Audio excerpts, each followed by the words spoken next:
Flestir geta líklega orðið sammála að ókyrrð, átök og óvæntir atburðir í stjórnmálum hafi sett mikinn svip á árið sem nú á enda.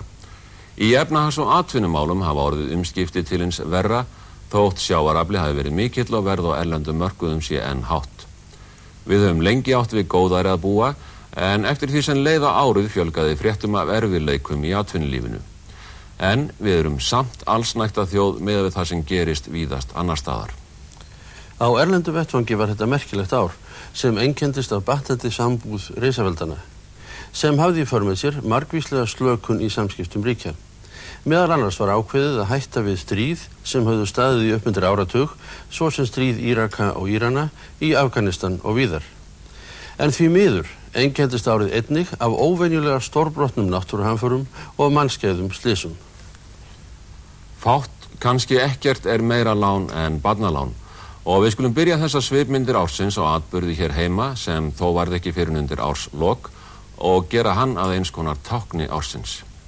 Almáttigi Faðir, skapari vor, vér þökkum þér það undur sköpunar þinnar sem þú hefur leyft oss að reyna og sjá í þessum börnum. Vér þökkum þér þá dýrmætu gjöf sem þú auðgar oss með og það traust sem þú sýnir oss. Það var séra Birgir Ásgeirsson sem skýrði fjórburana Alexöndru, Brynhildi, Diljá og Elínu í Lágafellskirkju. Þær komu í heiminn þann 1. nóvember en þá voru liðnir rúmir 3 áratugir frá því að síðast fæddust fjórburar hér á landi. Raunar var frjósemi einkennandi fyrir þetta ár, þá fæddust einnig þríburar og fæðingum fjölgaði til muna frá því sem verið hafði árin á undan.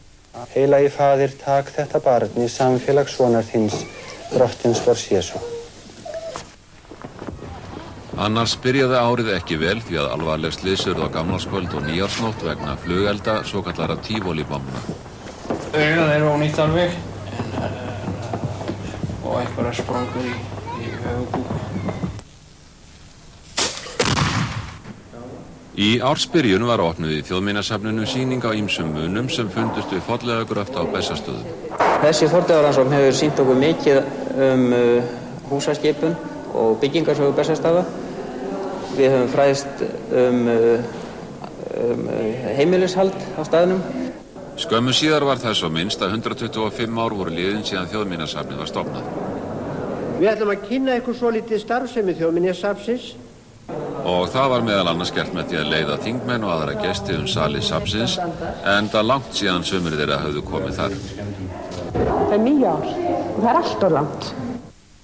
Forseti Íslands opnaði nýtt og glæsilegt listasafn Íslands við hátíðlega athöfn í janúarlok.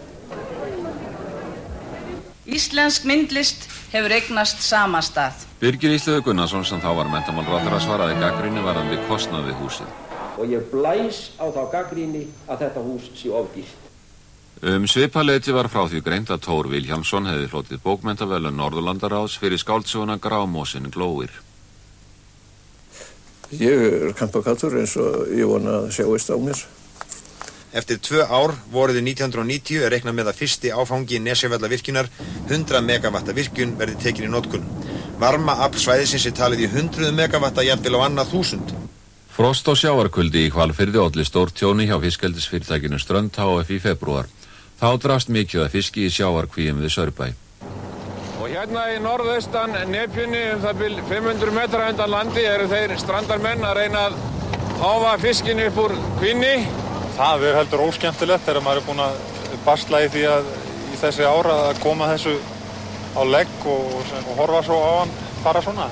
Og það sama gerist í Hvammsvík hinum megin fjarðarins hjá Laxalóni HF. En þrátt fyrir svona áföll og margvíslegan fjárhagsvanda eflist fiskeldi hér á landi sumpart þó með erlendu fjármagni. Hér á Hallkelshólum í Grímsnesi er nú rekin stærsta seiðaeldisstöð á Íslandi. Og eftir fári vikur, þegar 18 útiker hafa verið tekin í notkun til viðbótar, þá verður þetta stærsta eldisstöð í heimi fyrir laxaseiði. Á Þorranum snjóaði talsvert, mest á Siglufirði og þar þurfti fólk að yfirgefa hús sín vegna snjóflóðahættu. Hvernig er að búa við svona aðstæður? Er það ekki þrúgandi að eiga von á því að fá snjógussur yfir sig þá og þegar? Ég finn nú ekki svo mikið fyrir því en það er nú aðalega ættingjar í Reykjavík sem finnst það erfitt að búa við það.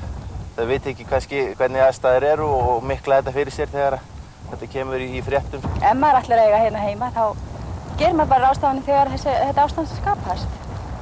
Á sama tíma og Siglfirðingar óttuðust snjóflóð, þá fréttist af ísbirni á Skokki í Fljótum. Fljótamenn gerðu þegar út leiðangur og innan skamms var björninn unnin. Það sem að ég aflifaði þá sýndi hann lítið meir á sig hausinn og niður á bóana, var á baku klett, þannig að maður gæti ekki gert sér ljósa grein fyrir því hversu stóra hann var. Ísbjörninn fékk far til landsins með hafísnum sem lónaði á þessum tíma úti fyrir öllu Norðurlandi og lokaði meðal annars höfninni í Grímsey.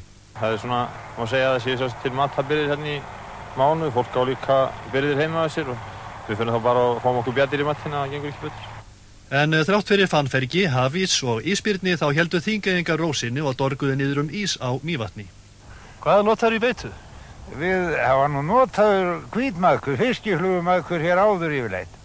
Þá hafa þessi grömlu grónu veiðimenn höfðan í vörinni eins og þeir tækju tóbak í vörina. Síðan tóku við maðkinn út á sér og beitt honum þýðum. Bæjarstjórn Kópavogs ákvað að hætta við að selja Smárakvansland þar sem ekki fengu skýr svör nýtingu landsins og framkvæmdahraða og selja þessa eftirsóttu 30 hektara í staðinn nokkrum einkafyrirtækjum fyrir sama verð 117 milljónir króna. Það kom okkur mjög í opnarskjöldu og við tökum því afar þunglega. Og það var enn þungt í sambandsmönnum þegar bæjarstjóri Kópavogs ætlaði að skila sambandinu því sem það hafði greitt upp í kaupverði. Fjármálastjóri SÍS vildi ekki fallast á útreikninga Kópavogsmanna á vöxtum og verðbótum. Þakkaði kærlega, þá heldur þú þínum tjekkum og þínum útreikningum fram yfir helgina. 24% var á hátt fyrir rösk. Eins og svo oft endra nær sneru stjórnmálaátökinu á árinu öðru fremur efnahags- og peningamál. Fyrsta lagafrumvarpið sem samþykkt var á árinu var 25% söluskatt sem lagður var á allar seldar vörur, þar með talin flest öll matvæli, og var þessi skattur kallaður matarskattur. Þetta hrikalega árás á afkomu heimilana. Að því varðar útgjöld meðalfjölskyldu, þá hækka matvæli í heild vegna þessara breytinga 7%, en aðrir útgjaldaþættir fjölskyldunar lækka sem því svarar. Þannig að framfærslukostnaður meðalfjölskyldu óbreyttur. Bandaríski kardinálinn John O'Connor vígði Alfred Jolson, biskup kaþólskra manna hér á landi við athöfn í Kristkirkju í Reykjavík. Að vígslulokinni fylgdi kardinálinn biskupi í biskupsstól en frá honum á kenningin að berast til safnaðanna.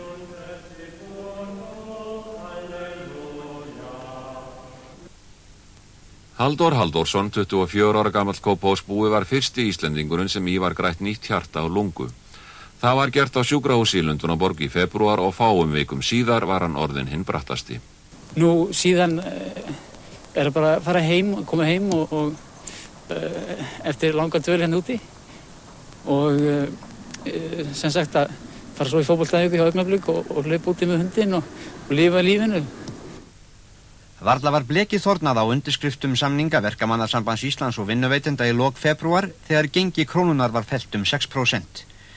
Reyndar treystu ekki öll félög Verkamannasambandsins til þess að eiga aðild að þessum samningum.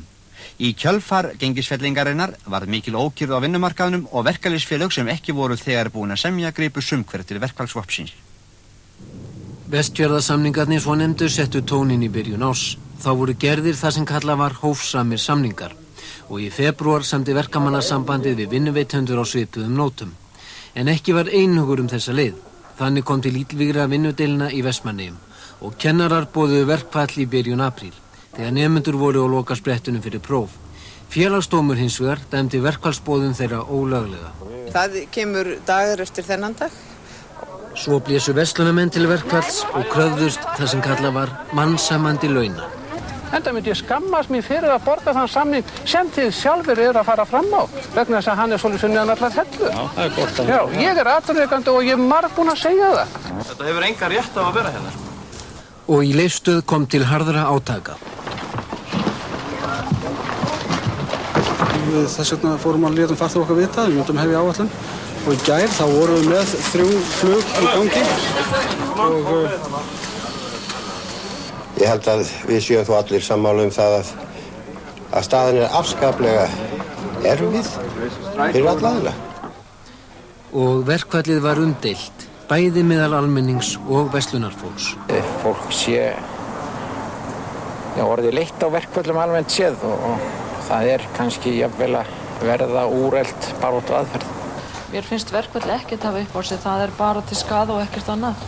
Þegar að ég var að reyna að fá þá til að kannski tala frestu frekar en að hætta við þá hlógu þeir bara og sagði Ísland aftur, nei.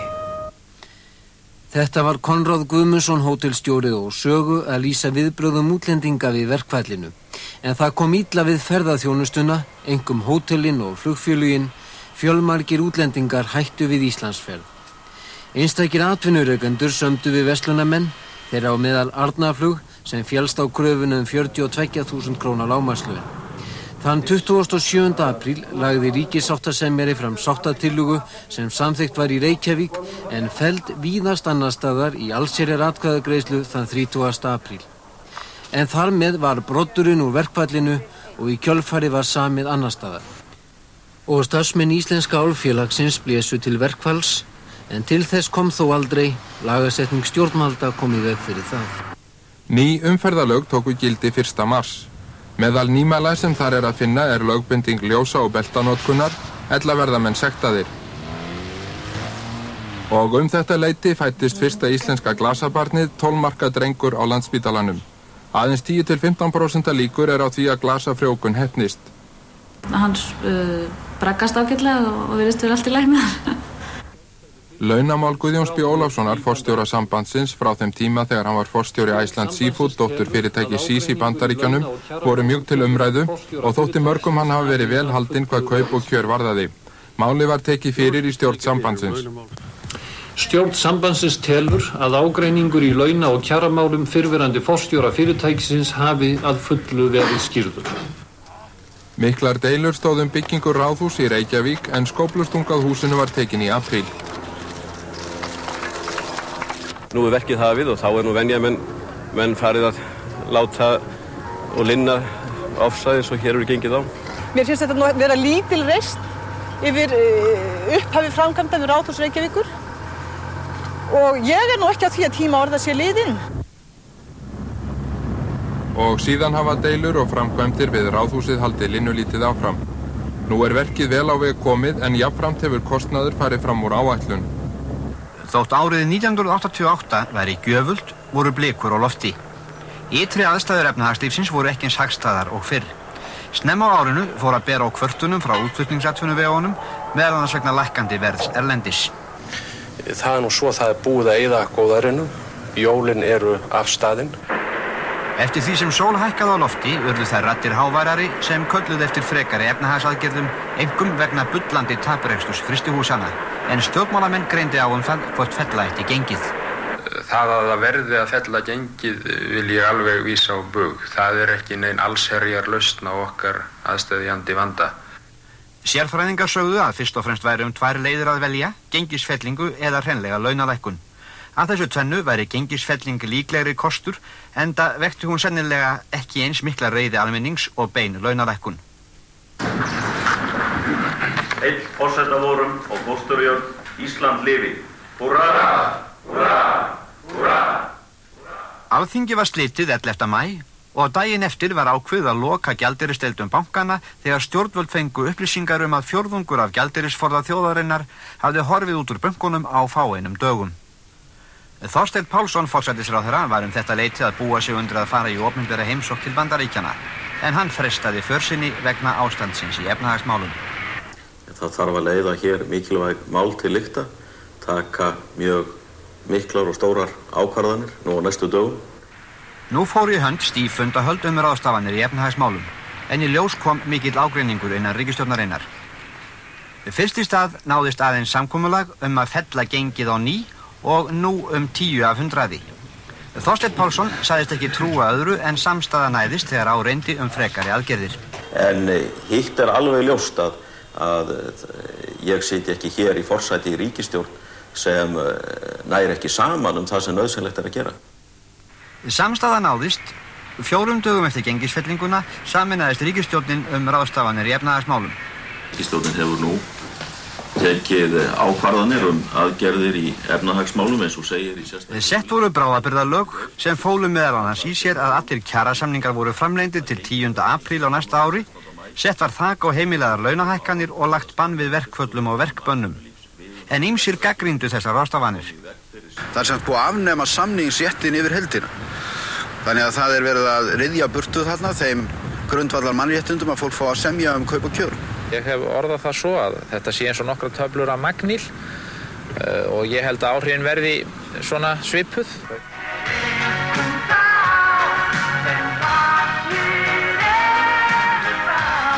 Þriðja árið í röð máttu Íslendingar sætta sig við 16. sætið í söngvakeppni Evrópskra sjónvarpsstöðva. En úrslitakeppnin fór fram í Dyflinni á Írlandi. Framlag Íslendinga þessu sinni var lag Sverris Stormskers Sókrates sem Stefán Hilmarsson söng.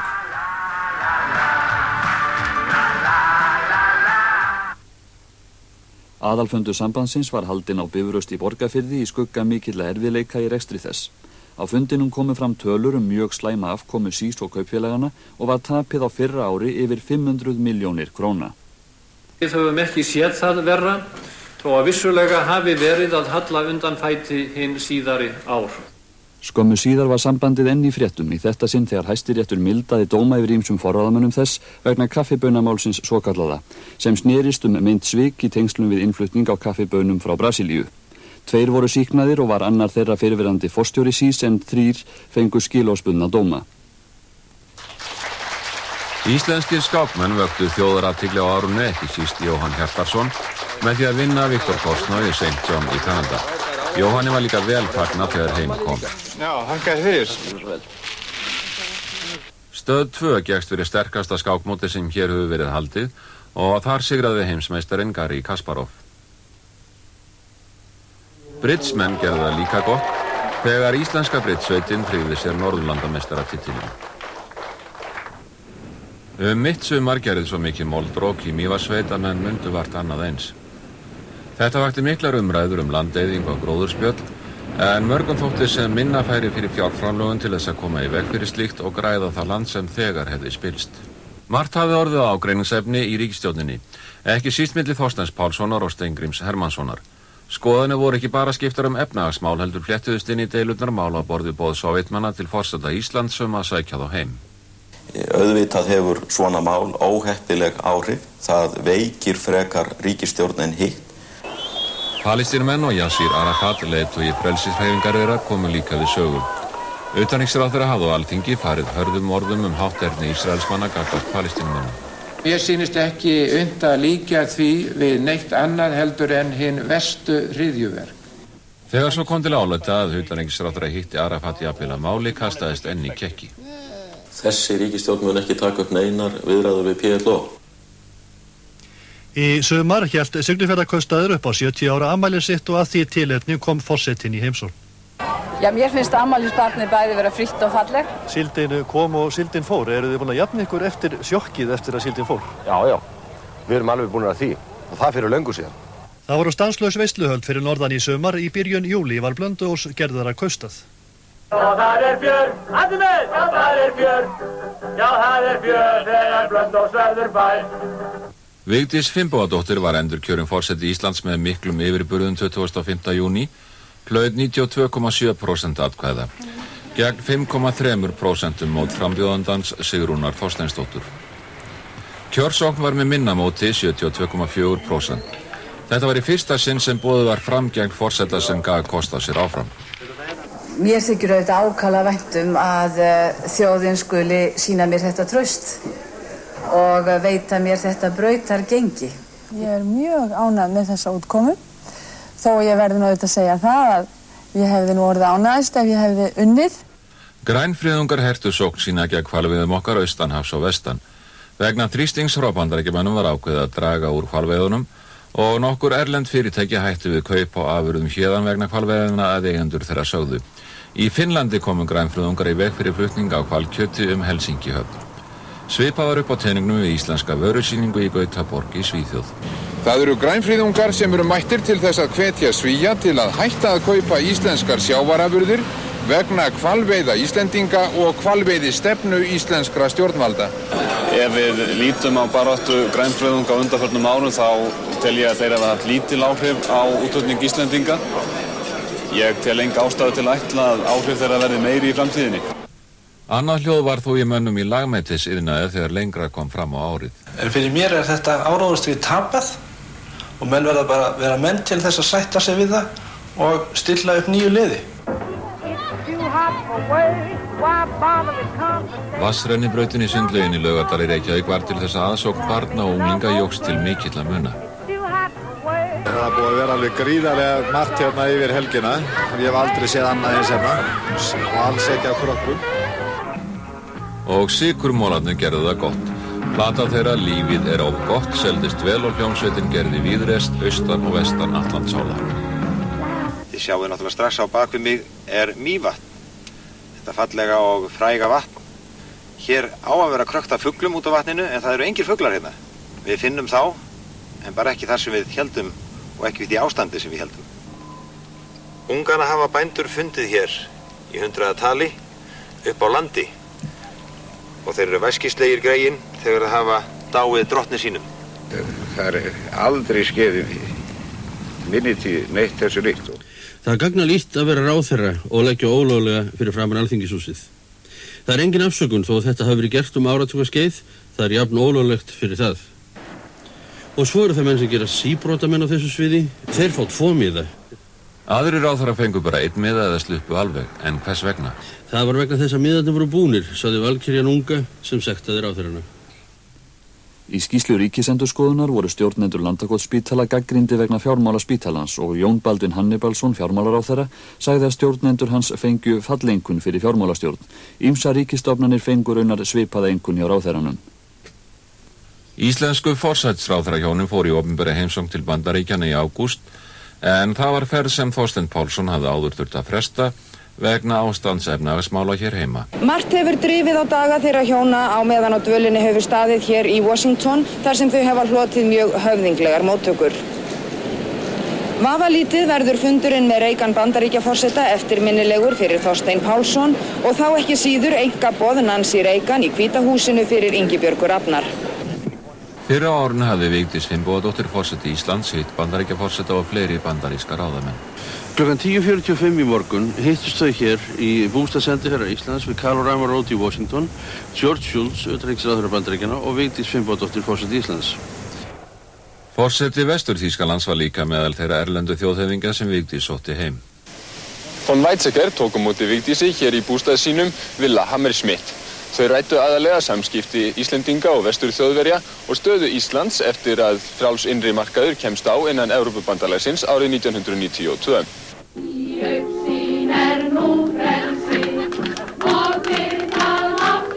Um 800 íslenskar konur héldu til Osloar til þess að taka þar þátt í norrænni kvennaráðstefnu Nordisk Fórum sem haldin var á vegum Norðurlandaráðs og var fyrsta ráðstefna sinnar tegundur á Norðurlöndunum. Þetta búið að vera reglulega skemmtilegt og gaman að sjá það sem hérna. Ég held að þetta gangi allt saman mjög vel fyrir sig og við erum almennt mjög ánægðar hérna íslenska konur. Já, ég fór í get og við. Áhuga fólk mannrækt kom saman til hátíðarinnar Snæfellsháss 88 sem haldin var undir jökli. Þar var margt hægt fyrir stafni, það sem vakti mesta athygli var eldganga. Á annað 100 manns gengu berfættir yfir mörg 100 stiga heita glóð án þess að brenna sig. Reykjavíkurborg var 202 ára 18. ágúst og þá var Viðeyjarstofa opnað eftir gagngera endurnýjun og Viðeyjarkirkja endurvígð. Þetta verður ábyggilegt mikilvægast útvistarsvæðið okkar. Ég hef fundið það að þeir sem komi hér í fyrsta sinni undrast hversu stór eyjan er og fjölbreytt. Sagan segir að hjóna Tröllakyni hafi eitt sinn verið á ferð með kú sína yfir Skagafjörð. Þau urðaðast steingervingum í geislum morgunsólarinnar. Drangey er kýrin, kerlingin stendur þarna enn há og myndarleg en karlinn hrundi í sjó fyrir 200 árum. Þeir kalla mig Eyjarjarl og ég kann náttúrulega mjög vel við það. Segir Jón Eiríksson Drangeyjarjarl en á haustdögum tók jarðskorpan á Norðurlandi upp á því að titra. Harðasti kippurinn kom klukkan 20:19 þegar flestir norðmenn sátu í rólegheitum og horfðu á kvöldfréttir í sjónvarpinu okkar. En harðastur var samt kippurinn hér í Grímsey þar sem ljósakrónur tók að dingla í loftum og myndir á veggjum. Voruð þið ekki hrædd? Jú, ég fann bara jarðskjálftann og þeytti hans bara heim. Landbúnaður var enn í krökkum. Mjólkurframleiðsla stóð í stað en kindakjötsframleiðsla dróst enn saman. Áfram var haldið við að reyna að útrýma riðuveiki og var nærri 30.000 fjár skorið niður af þeim sökum. En vantar þó verulega á að tekist hafi að byggja upp aðrar atvinnugreinar í sveitum sem komi í stað fjárbúskapar. Veður var óblítt og segja má að ekki hafi stytt upp til heyskapar á Norður- og Austurlandi frá því í byrjun júlí og voru bændur enn að slætti eftir að komið var fram yfir miðjan september. Svo bara versta við það þegar túnin eru svo blöyt að það er ekki hægt að fara með vél yfir það. Maður var farin að gera sér litla vonir að ná þessum heyjum sem að úti voru. Slátturinn er ekki langur núna með það sem áður var þegar menn voru að tutta þetta alveg fram í október og fóru á hinni ólíklegustu staði. Dæmið það er sá staðir sem við erum stödd á núna. Þetta er í miðju Látrabjargi. Fram á miðja öldinu var farið niður gjána eins og punktalínin sýnir á þessari mynd, slegið og hyrt á völlunum, bundið í bagga og borið á bakinu upp á brún. Síðan var 5 kílómetra leið heim á bæ að Látrum, hvílík fyrirhöfn. Mörg búmanns raunin, segir máltækið og það sannaðist þegar sá fáheyrði atburður var í Svínadal í Borgarfirði að elding drap 2 kýr. Og við sjáum hérna hvernig hún hefur sviðnað hérna af öllu þessu látum hérna þegar rafmagn hefur vaðið eftir henni allir hérna. Hún er öll sviðin hérna meira og minna. Það er með gleði efni að vera meðal liðsmanna í heimslaupinu sem haldið er í þágu barna allan heim. 15.000 Íslendingar tóku þátt í þessu hlaupi en alls tóku 38 milljónir manna í 128 löndum þátt í hlaupinu. Því var sjónvarpað víða heim og var þetta viðamesta sjónvarpsútsending allra tíma. Íslenskir þáttakendur í heimsleikum fatlaðra í sól í Suður Kóreu stóðu sig með miklum ágætum og var því vel fagnað þegar þeir komu heim með fjölda verðlauna í farteskinu. Ólafur V, Noregskonungur, sótti okkur heim og færði okkur rausnarlega gjöf, 1 milljón norskra króna frá Norðmönnum til byggingar kirkju og snorrastofu í Reykholti í Borgarfirði. Andar Nefja gerði ítrekaðar tilraunir til þess að synda á land, fyrst á Akranesi og síðar í Reykjavík, en var jafn óðum ítt frá landi aftur. Loks kváðu sjávarlíffræðingar upp þann úrskurð að skepnan væri að dauða komin og fékk hún þá sjálf að ráða ferðum sínum án frekari afskipta. Menningarlíf stóð í blóma á árinu með mikilli bókaútgáfu, fjölda tónleika, leikrit og listsýninga. Listahátíð var haldin í 10. sinn og var dagskráin fjölbreytt af venju.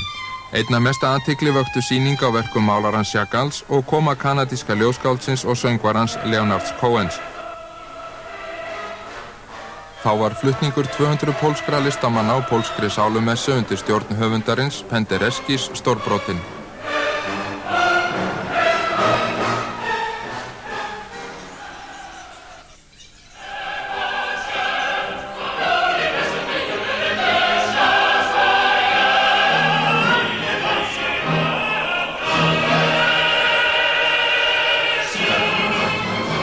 Viðamesta sýning Þjóðleikhússins til þessa, Ævintýri Hoffmanns, var frumsýnd í haust, en þetta er jafnframt fyrsta samvinnuverkefni Þjóðleikhússins og Íslensku óperunnar.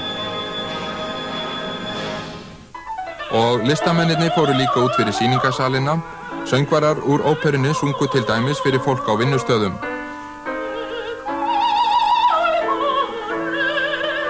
Alltaf vantar einhver svona til að lifta okkur upp í nýskeiðum. Leikarar gerðu garðinn frægan.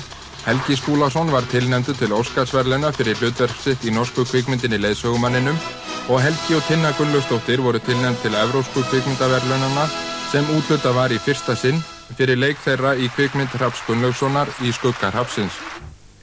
Í lok ágúst féllu aurskriður í Ólafsfirði í kjölfar mikilla rigninga á Norðurlandi. Þessar aurskriður ollu miklu tjóni í kaustanum. Menn voru frekar rólegir og tóku þessu með jafnaði geði. Ríkisstjórn Þorsteins Pálssonar var rúmlega 14 mánaða gömul. Henni var í raun slitið í sjónvarpi sem kannski er ekki óeðlilegt miðað við að atburðarásin sem leiddi til stjórnarslitana hófst í sjónvarpi. Í morgun þá bauð ég félögum mínum upp á það að ef þeir vildu gera áframhaldandi tilraun til þess að fá Alþýðusambandið til þess að vera með í lækkun launa út á hókus pókus aðferð í verðlagsmálum, þá mættu þeir fara og gera þá tilraun á eigin spýtur. Já, minnihlutastjórn þetta meina þetta tilboð sem forsætisráðherra gerði í gær í sjónvarpinu. Ég taldi það nú grín. Þorsteinn Pálsson baðst lausna fyrir sig og ráðuneyti sitt 17. september. Steingrími Hermannssyni var falið að reyna myndun meirihlutastjórnar og ríkisstjórn hans tók við völdum 28. september, aðeins 11 dögum eftir að stjórn Þorsteins fór frá. Tíma virtist tilraunin ætla að renna út í sandinn vegna viðræðna Steingríms við borgaraflokkin þáttöku í nýrri ríkisstjórn. Og bent honum þá á það að það hefði verið ákveðið að þessir flokkar sem væru að mynda vinstri stjórn kæmu sér fyrst saman sameiginlega stefnu og Alþýðubandalagið hefði sagt hvað eftir annað að við værum ekki reiðubúin í ríkisstjórn með borgaraflokknum þótt að við hefðum verið reiðubúin til þess að eiga samstarf við einstaka þingmenn borgaraflokksins sem hefðu stutt þessa ríkisstjórn. Þessir einstöku þingmenn voru Guðmundur Ágústsson, Aðalheiður Bjarnfreðsdóttir og Óli Þ. Guðbjartsson. Reyndar munu þau hafa verið reiðubúin til þáttöku í ríkisstjórninni hefði Júlíus Sólnes, þáverandi varaformaður borgaraflokksins, slegist í lið með þeim. Hann hafði hins vegar ekki hug á því þá. Og það lyftist brúnin af Ólafsfirðingum þegar hafnar voru framkvæmdir við jarðgangagerðum Ólafsfjarðarmúla. Kostnaðurinn við jarðgangi gegnum Ólafsfjarðarmúla ekki nema svona rétt eins og helmingurinn af umframeyðslunni í flugstöðina. Í stjórnaranstöðu hafa sjálfstæðismenn mjög sótt að stjórninni og einkum Steingrími Hermannssyni forsætisráðherra. Reyndar var tónninn gefinn í fyrri ríkisstjórn af samráðherra hans þá, Matthíasi Á. Matthísen. Við augum við, mér sýnist tvöfalda örðuleika. Það auðvitað verðbólgan, nú og svo yfirlýsingagleði utanríkisráðherrans. Já, þá lítur hann ekki verðbólguna alvarlegum augum, svo ég noti nú þekkt orðatiltæki. Deilt var á ummæli Steingríms þjóðargjaldþrot, ákvörðun ríkisstjórnarinnar að fella ákvæði bann við verkföllum út úr bráðabirgðalögunum og skýrslu OECD efnahagsástandið á Íslandi. Þá sá forsætisráðherra hins vegar ástæðu til að birta sig. Hún lýsir á engan máta því ástandi sem skapast hefur hér á landi undanförnum mánuðum og engan máta og verður að taka á nýjan hátt og það sakar ekki fyrir stofnun að fá að heyra það. Mannlíf hefur löngum verið fjölskrúðugt í Tungurétti í Svarfaðardal en þar var réttað í síðasta sinni í haust í það minnsta sinni en hvers vegna? Nú það þessi niðurskurður vegna riðuveikinnar.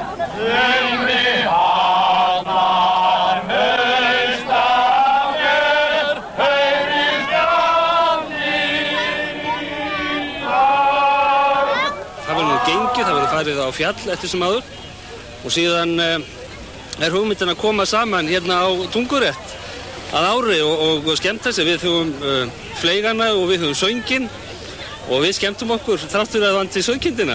Hún kemur seinna. Nýr formaður bandalagstarfsmanna ríkis og bæja var kosinn undir októberlok. 3 voru í kjöri. Þar sem að Ögmundur Jónasson hefur hlotið tilskilin meirihluta greiddra atkvæða, þá lýsi ég hann réttkjörinn formann bandalagsins.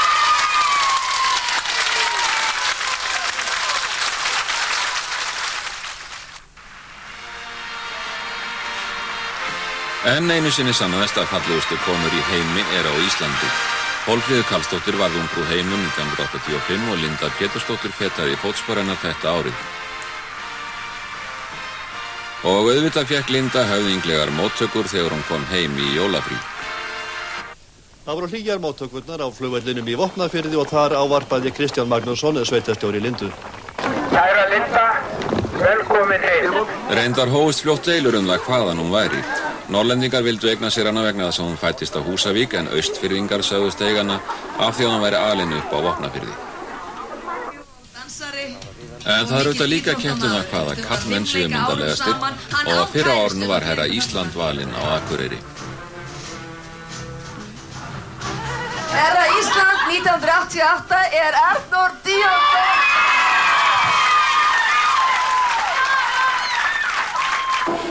Gengi íslensku krónunar var fellt 3 sinnum á árinu samtals 18 af 100.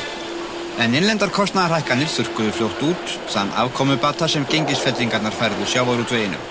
Ég hygg ekki við að segja nú að við höfum staðið nær þjóðargjaldþroti heldur en líklega nokkru sinni fyrr. Þessi orð lét forsætisráðherra falla á sérstökum neyðarfundi í sölumiðstöðvar hraðfrystihúsanna sem haldinn var miðjan nóvember mikinn vanda frystihúsanna. Það kom líka á daginn að rekstrarafkoma útgerðarinnar hafði versnað eftir því sem á árið leið. Frystitógurum fjölgað á árinu en í nóvember voru eigendur nokkurra þeirra farnir að tala að hætta að frysta borð en halda skipunum til veiða eins og venjulegum ísfisktógurum. Mýrdælingar létu erfiðleikann í sjávarútvegi ekki á sig fá. Þeir gerðu út hjólaskip til veiða á fengsælum miðum úti fyrir hafnlausri ströndinni og létu bærilega af sínum hlut.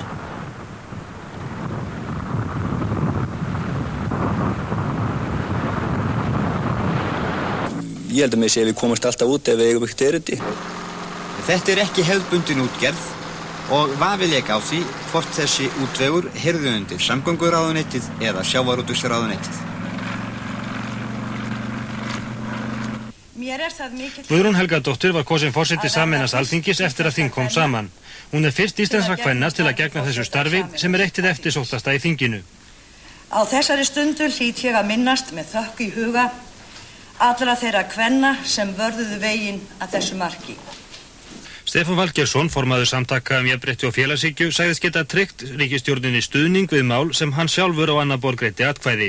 Í framhaldinu var til sagan huldumenn Stefáns og menn veltu fyrir sér hverjir þeir væru. En við verðum bara að sjá til, huldumenn eru huldumenn. Og þeir væri ekki huldumenn ef þeir eru ekki huldumenn. Og það verða meira segja fréttamenn að skilja. Einstakir þingmenn voru jafnvel á því að huldumaður hefði verið í kassanum sem dregið var úr oddamenn í nefndi neðri deildar 12. október. Þá gerðist sá einstæði atburður að stjórnin vann öll hlutkestin, líkurnar voru 1 á móti 512. Það var hins vegar ekki huldumaður sem gekk til liðs við stjórnarflokkana daginn fyrir jólaleyfi þingmanna. Ég hef beðið eftir því í allan vetur að við í stjórnarandstöðunni, öll, legðum fram einhver fjáröflunar frumvarp sem tækju þessum fram, sagði ríkisstjórnin. Nú leggum fram, það höfum við ekki gert. Við erum með engin fjáröflunar frumvarp á borðinu.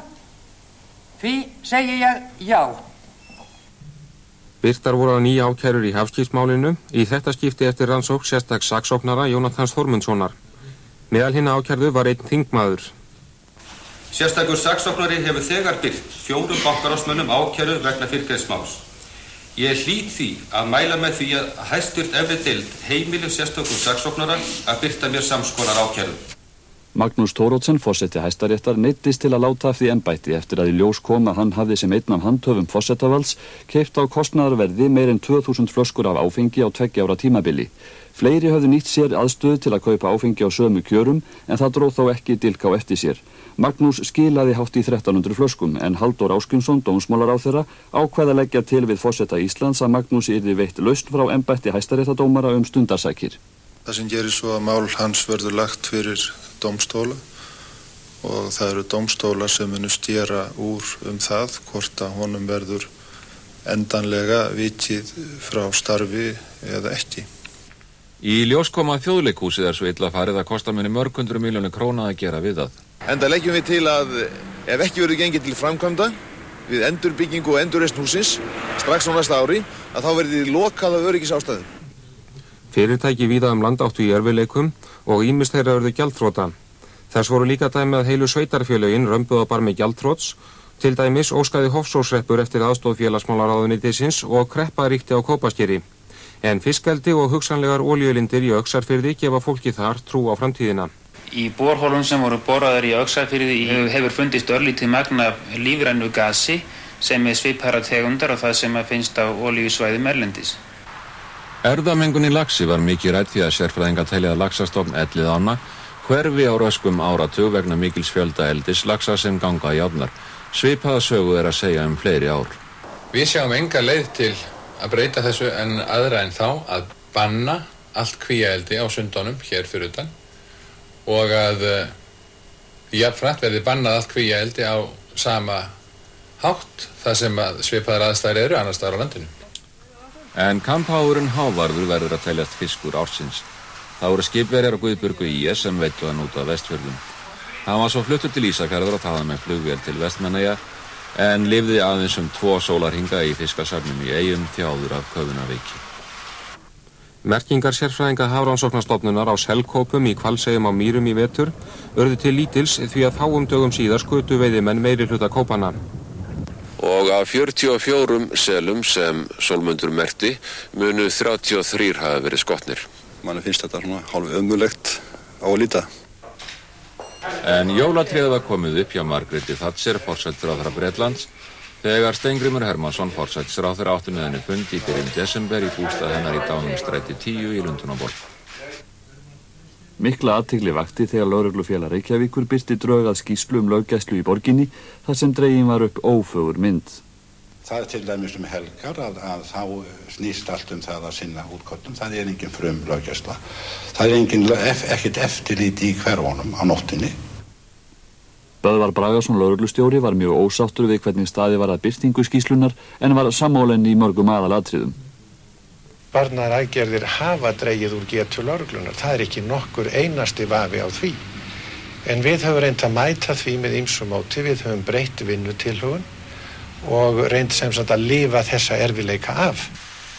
Það gladdi suma en hryggði sjálfsagt aðra að Alþingi samþykkti að aflétta banni við bruggun og sölu á áfengu öli hér á landi. Sala á bjór hefst 1. mars næstkomandi og á boðstólum verða að minnstakosti 5 tegundir af innlendum og erlendum bjór. Afkoma ríkissjóðs versnaði eftir því sem leið á veturinn. Fjármálaráðherra tjáði sig fyrst slæmar horfur 25. október. Þá ljóst að útkoman verður aldrei undir 3 milljarða halla fyrir árið í heild. 16 dögum síðar var staðan þessi.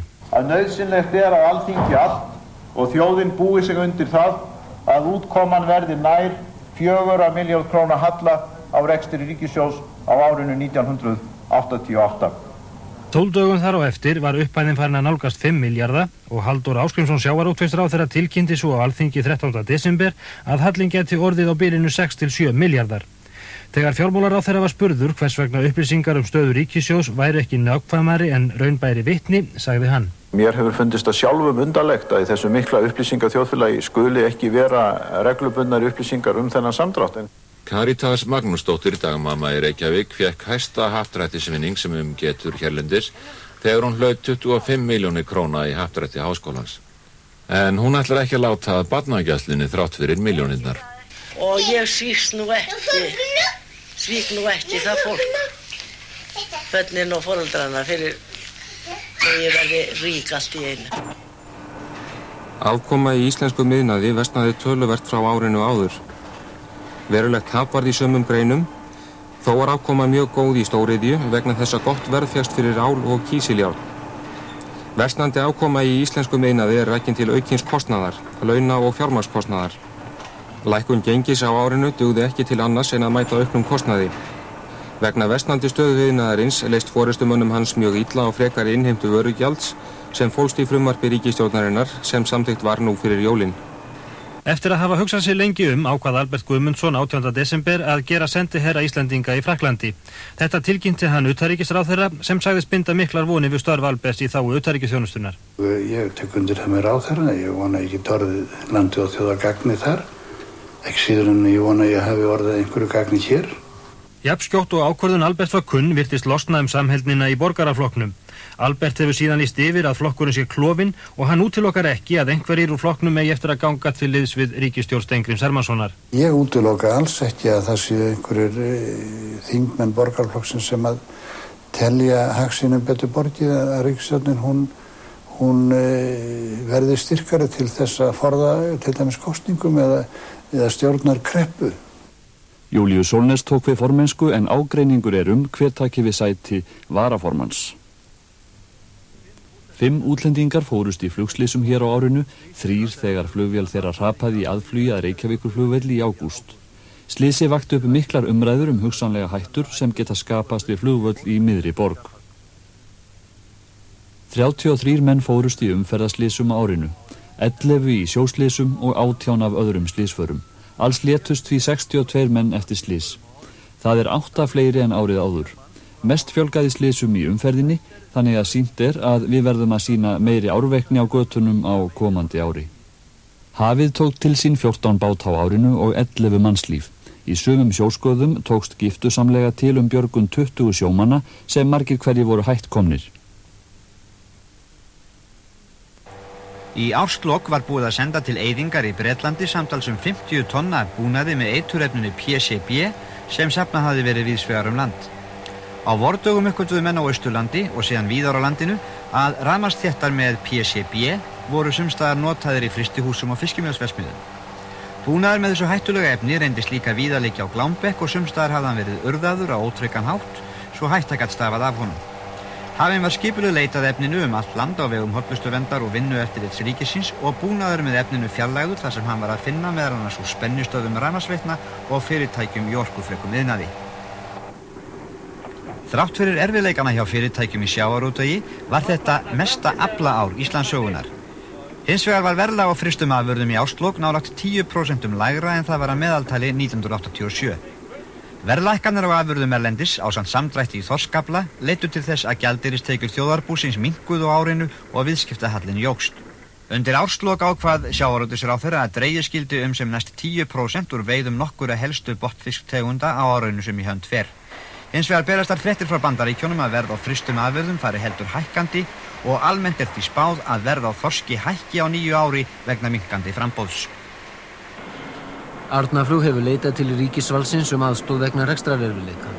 En ríkisstjórnin hefur verið tvístígandi og vaxandi líkur eru til þess að flugleiðir yfirtæki Arnarflug. En svo hinn kosturinn að þeir hinnlega tæki Arnarflug yfir? Já, það nú kannski hann sem meira ræddur þessa stundina. Og flugleiðir standa á öðrum tímamótum að endurnýja flugflota sinn. Félagið hefur selt allar gömlu þoturnar og fest kaup á Boeing 757 þotum og Boeing 737. Þá fyrirhugað að festa kaup á vélum í innanlandsflugi. Þetta mesta fjárfesting sem einkafyrirtæki hefur ráðist í á einu bretti. Þegar að líða tók að jólum fóru Norðlendingar í stórum hópum til Glasgow en til hvers? Versla og skemmta mér. Sýna mig og sjá aðra. Farþegarnir höfðu með sér, þeir fóru út 400 kíló af farangri en nú hefur farangurinn þyngst tæplega 2 tonn. Já, ég verslaði það sem má versla fyrir. Ekkert umfram það.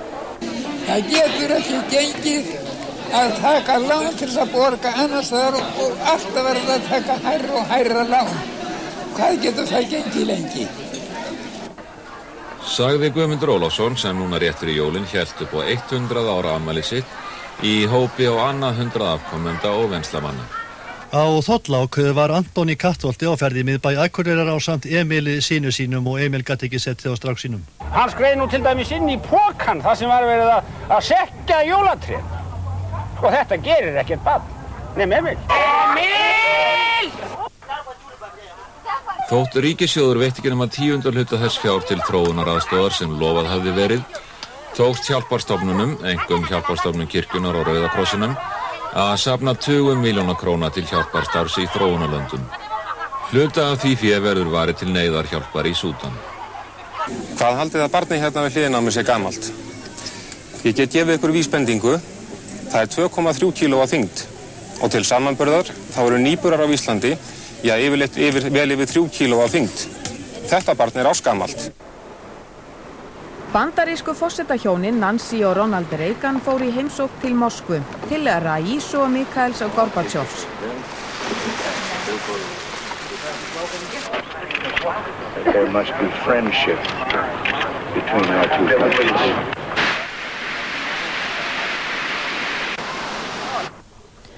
Og leiðtogarnir staðfestu endanlega samkomulag fækkun kjarnavopna, samkomulag friðvænlegri heim.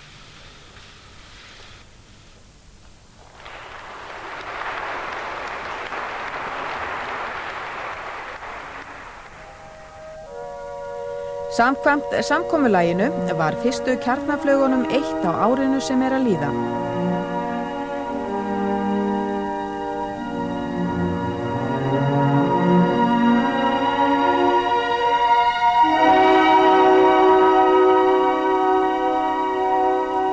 Og bandarískur almenningur fékk í nokkrum tilfellum að fylgjast með.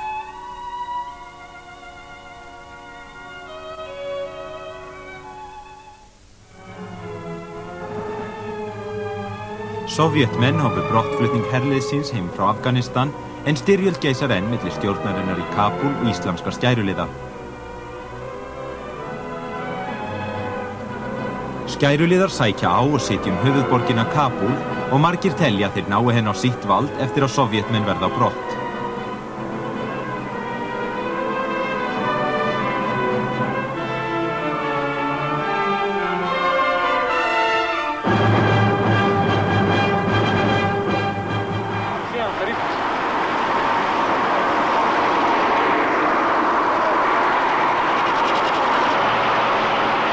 Suður-Afríkumenn féllust á að kalla hersveitir sínar heim frá Namibíu gegn því að kúbverskt herlið færi frá Angola. Namibía verði nú sjálfstætt land eftir að hafa verið undir yfirráðum Suður-Afríkumanna í 80 ár.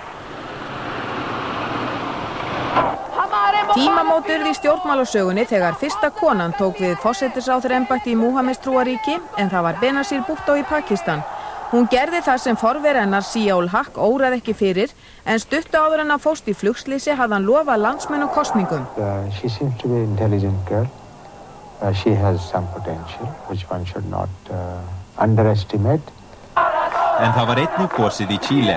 Landsmenn höfnuðu áframhaldandi yfirráðum Pinochets hershöfðingja í þjóðaratkvæðagreiðslu.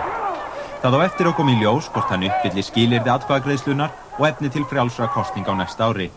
Stjórnarandstæðingar fengu þó að koma skoðunum sínum að framfæri í meira mæli en fyrr og í sjónvarpsauglýsingum hvöttu þeir almenning til þess að greiða atkvæði gegn Pinochet.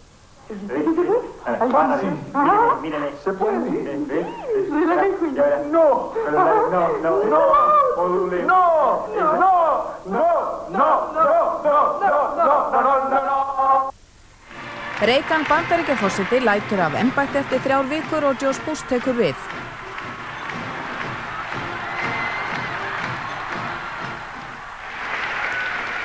America has saddled up and we're riding into the future. Kosningabaráttan var hörð í Bandaríkjunum þó hún snerist allt annað en stóru málin í pólitíkinni.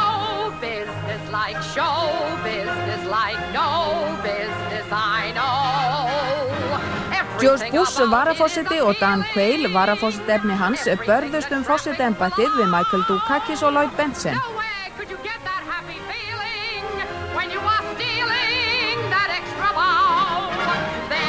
Dan Quayle hafði ekki mikið til málanna að leggja en það litla sem hann sagði var ekki til þess að létta George Bush baráttuna.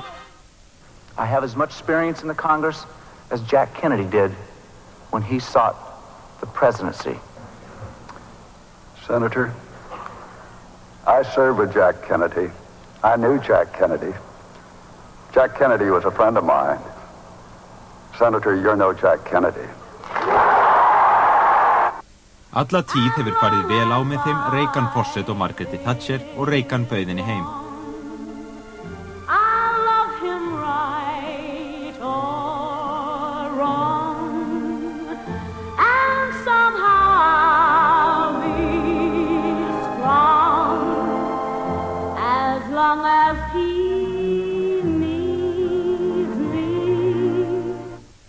Gorbachev heimsótti einnig Bandaríkjaforseta og arftaka hans til New York.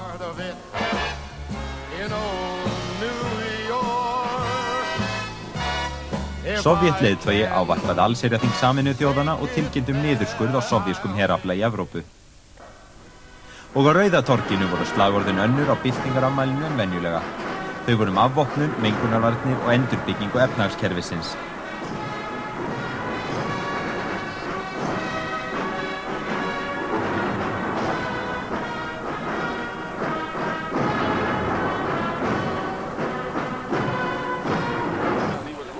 Þrátt fyrir perestrojku Gorbachevs, eða ef til vill vegna hennar, létu smáþjóðir í Sovjetríkjunum mikið til sín taka á árinu.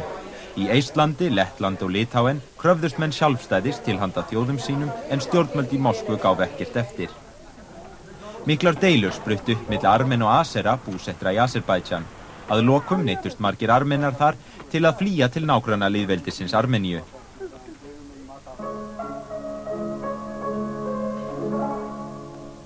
Miklar hörmungar dundu yfir norðaustu hluta Armeníu þegar jarðskjálfti lagði heilu borgirnar þar í rúst og kostaði að minnstakosti 50.000 manns lífið. Almannavarnir í Sovjetríkjunum þóttu þó ekki standa undir nafni í kjölfar jarðskjálftans.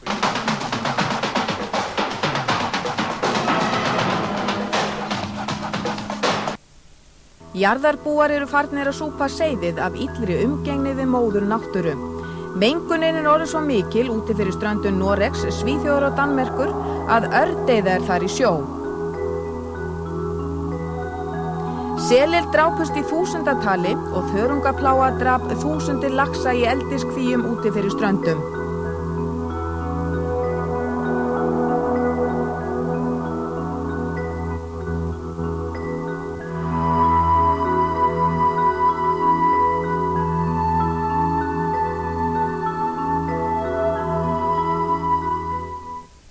Maður grunaður morðið á Olof Palme, forsætisráðherra Svíþjóðar, var handtekinn nú laust fyrir jól. Engan veginn þó séð fyrir endan á málinu sem hefur leið eins og mara á sænsku þjóðinni frá því í febrúar 1986 þegar Palme var myrtur. Þjóðarráð Palestínu lýsti yfir stofnun nýs ríkis Palestínu. Ófriðlegt hefur verið á vesturbakka Jórdanar og Gazaströndinni og myndir eins og þessar hafa orðið til þess að æ fleiri taka upp málstað Palestínumanna.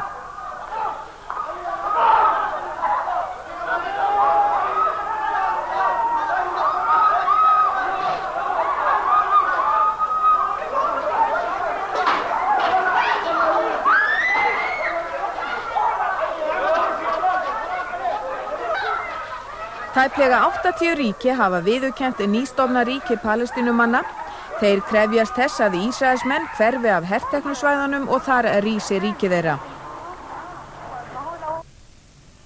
Eftir margra ára ófrið féllust Íranar og Írakar á að slíðra sverðin og hefja friðarviðræður í Genf, en þar miðar að vísu lítið í samkomulagsátt. Stríðið kostaði milljónir mannslífa en Írakar töldu sig sigurvegara.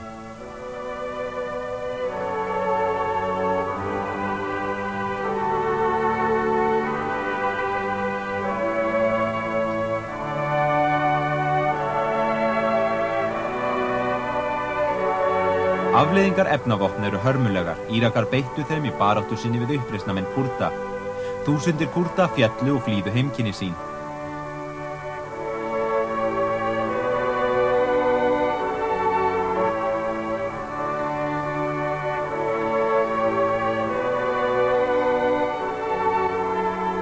Mistök geta verið dýrkeypt og óbætanleg. Svo var þau sem voru gerð borð í bandaríska tundurspillinum Vincennes.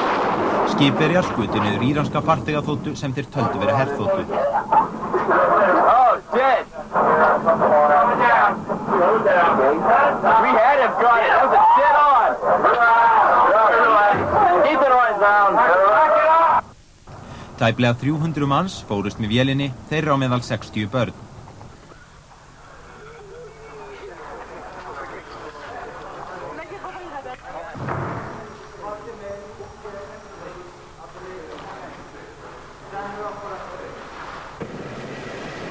Eitt mesta flugslys ársins var þó skömmu fyrir jól þegar bandarísk farþegaþota sprakk í loftu á flugi yfir smábænum Lockerbie í Suður Skotlandi.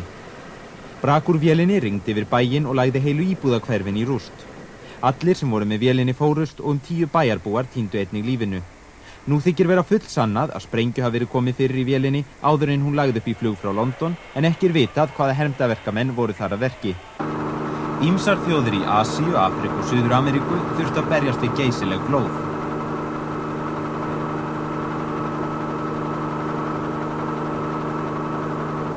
Fellibylur gekk yfir Mexíkó og Karabíska hafið.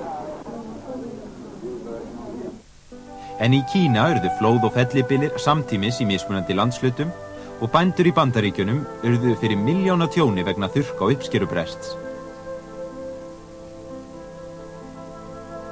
Vísindamenn halda því fram að óstöðugt veðurfar eins og þetta sé svonefndum gróðurhúsaáhrifum að kenna. Mikið magn af koltvíoxíði hefur safnast saman í andrúmsloftinu og það hindrar hitaskiptin og veður hlýnar.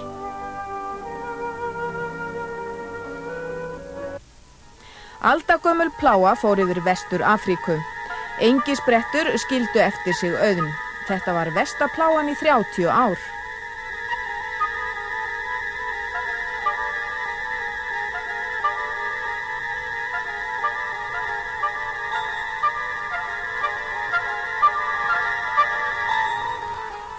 Nýjasta tækni dugði skammt í þetta sinn, hún varð að láta í minnipokann.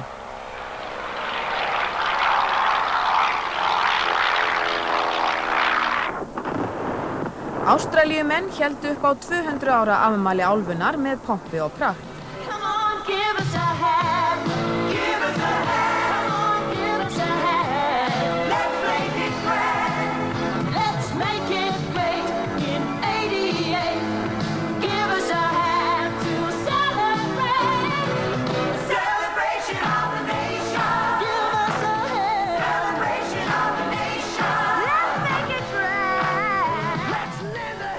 Frumbyggjar myndu á það að þeir voru fyrir í álfunni, löngu fyrir landnám hvítra.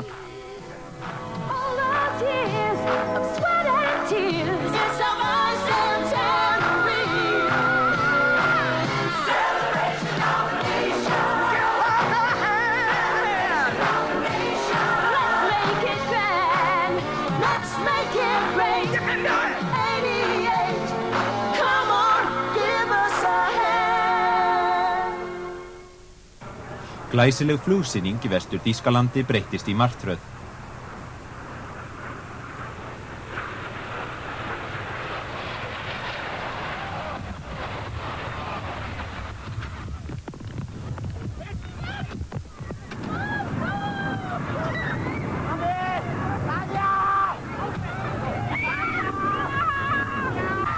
Á flugsýningunni í Ramstein fórust 50 manns og mörg hundruð slösuðust. Á flugsýningu í Frakklandi sýndi Airbus þótt listir sínar, en sýningin endaði með ósköpum.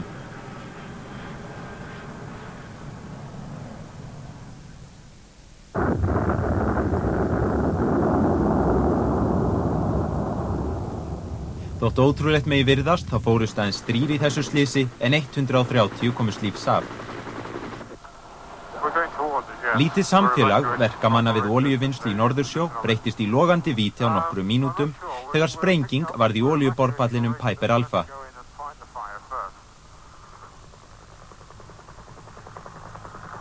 Björgunarstarfið gekk illa þar sem erfitt var að nálgast pallinn vegna hitans. 160 manns fórust í slysinu.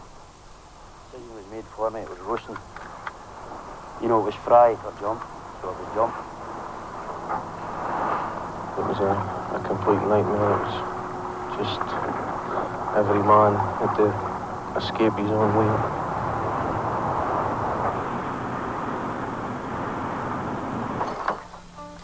Sumarólympíuleikarnir voru haldnir að þessu sinni í Seúl í Suður Kóreu. Allar helstu íþróttahetjur heims komu þarna saman, en ekki fóru allir heim með gullpeninga.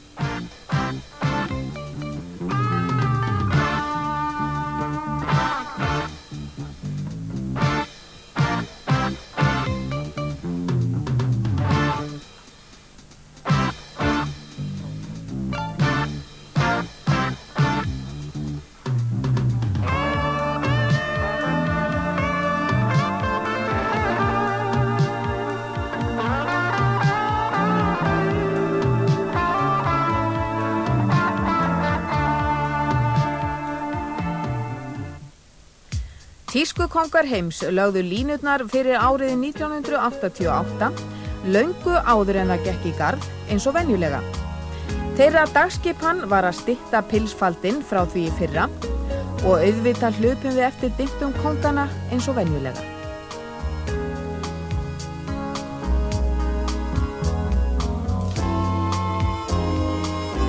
I went to a concert to see Nina Simone. The concert was over. There was still a band playing the wrap-up. The bongo man laid his beat with his hands. I closed my eyes. En frá hátískunni í París og New York til kvikmynda. Sam would like to see the face of the Empress. Besta kvikmyndin á árinu var að venju valin vestur í Hollywood. Á Óskarsverðlaunaháttíðinni í ár var kvikmyndin síðasti keisarinn fyrir valinu.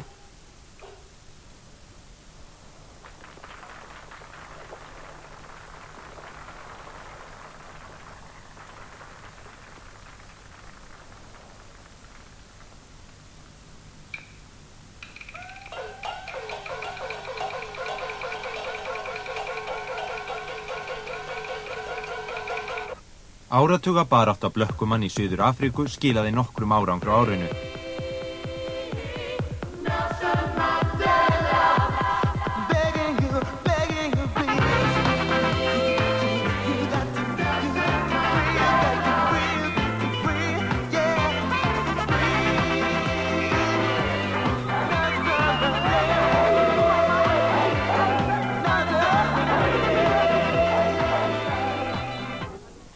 Þó að nú horfi mun friðvænlegar í heiminum en oft áður vill það gleymast að 900 milljón manns líða sult í þróunarlöndum á meðan vestræn lönd takast á við offramleiðslu landbúnaðarafurða með niðurgreiðslum.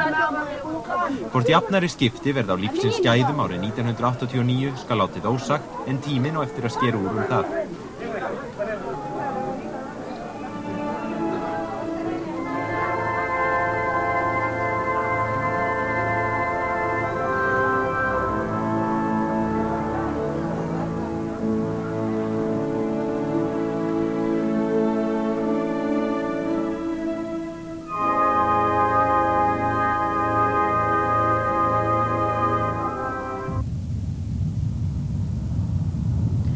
Og tíminn á einnig eftir að leiða það í ljós hvað býr út í geimnum. Sovétmenn settu met með því að hafa menn næstum allt þetta ár í Mýrstöðinni og Bandaríkjamenn tóku upp þráðina 9 og fóru að senda geimferjur sínar í geimferðir á ný.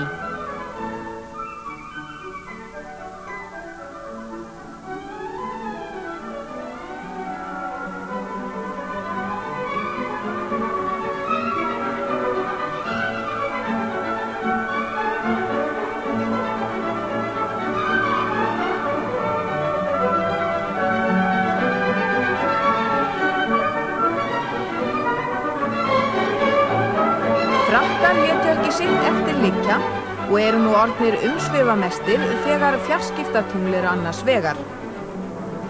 En eitt er víst að maðurinn heldur áfram að kanna hið ókunna.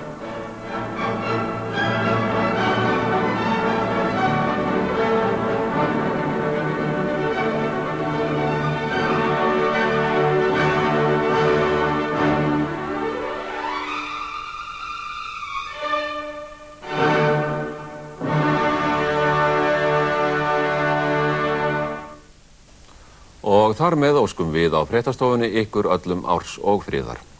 Og við þökkum ykkur öllum fyrir ágæt samskipti á liðnu ári.